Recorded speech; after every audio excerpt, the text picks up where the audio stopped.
I'm going to come to our chairman, who is going to put his jacket on and offer his final thoughts of the day. So John, over, it's looking very neat and tight. No, get it down, get it. He needs the help. Bless him. Over to you, John. Thank you very much, Mike.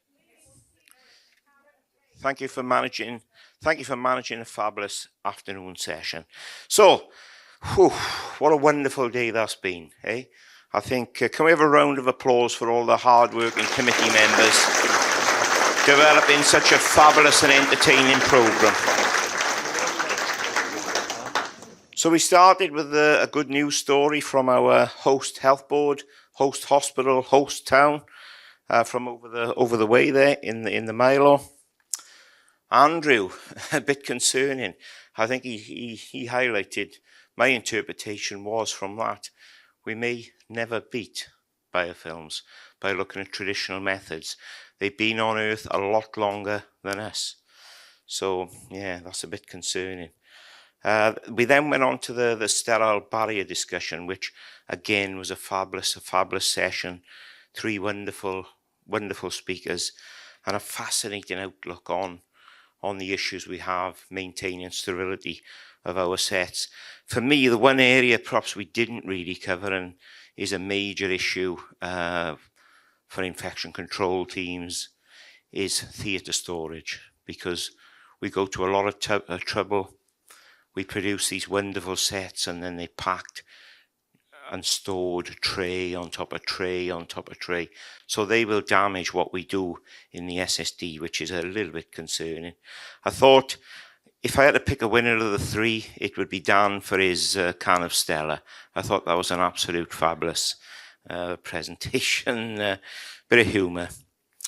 Then after lunch we had the HTM discussion, which I think proves what everybody in the room is so passionate about our topic, and hopefully we'll see where that goes. We may have a little bit more information, certainly by the end of the year, and hopefully by next April we may see things coming forward. Who knows?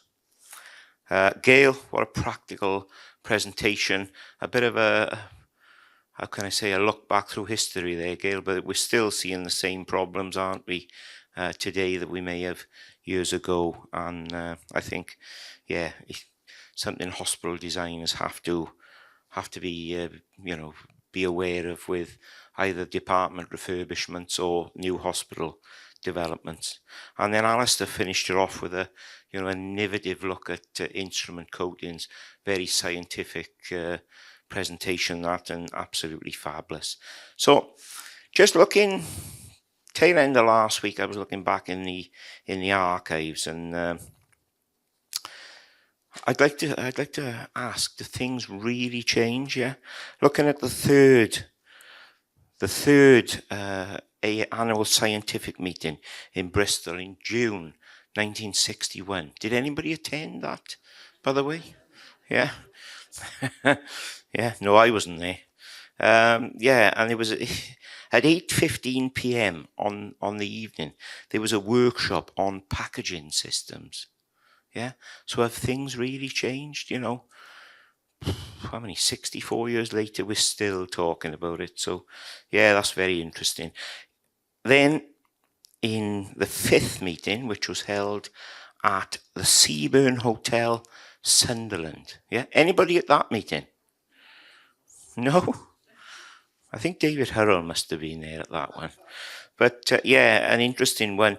On the agenda, maintenance issues with autoclaves, something we are seeing, it's becoming increasingly difficult to maintain equipment to the right standards. And a bit ironic, not so many years after that, we had the Clothier report with the pharmaceutical incident in Devon, which was a major factor for the development of our industry where we are today. So yeah, again, do things change? I don't know.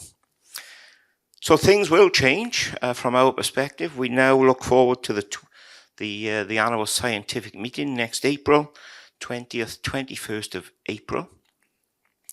That's in the Crown Plaza, Nottingham, and we'd like to introduce a brand new feature at that event.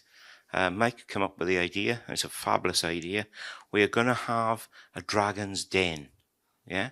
So we're probably going to look to our corporate people, because I think we've had the corporate presentations over the years and they're meant to be, technology based rather than actual corporate presentation. Well, this may go totally the other way. Yeah, you can give as much spiel about your product as you like in front of a selected panel who may say yay, they may say no. Yeah, and we may give a little holiday, perhaps a weekend in the Ramada here in Wrexham to the winning outcome. Interestingly, again in the archives, I noticed this photo. It shows them loading an autoclave, and that was in the West Middlesex Hospital, 1964-65. Yeah, anybody work in that facility at the time? Yeah. Peter Barrow, I think you were there then, weren't you? So, no, in all fairness, we'd like to thank you again for support of the club. It's been an absolute fabulous day. Record attendance, certainly in recent times for the study day. Have a very safe journey home, and we look forward to seeing you next April. Thank you very much.